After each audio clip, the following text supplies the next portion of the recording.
La synthèse des protéines est le processus biochimique le plus complexe qui ait lieu à l'intérieur de la cellule.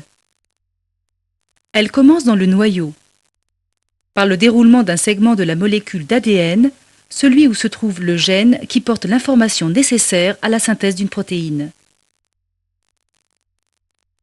Des enzymes spéciales élaborent une molécule d'ARN messager en utilisant le gène comme matrice.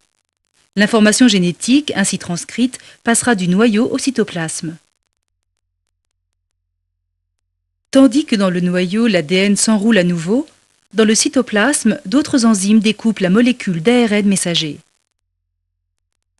À ce moment-là, la molécule d'ARN messager sort du noyau et elle peut se fixer sur un ribosome.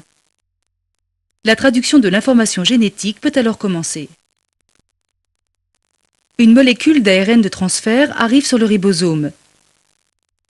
Si l'une de ses extrémités, anticodons, reconnaît le codon de l'ARN messager, c'est-à-dire ses 3 premiers nucléotides, elle se fixe sur le ribosome tout en portant un aminoacide, le premier de la future protéine.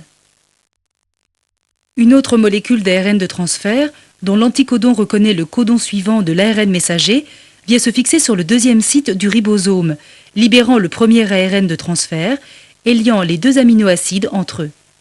Le ribosome se déplace alors de 3 lettres, donc d'un codon, le long de l'ARN messager, et le premier ARN de transfert se détache.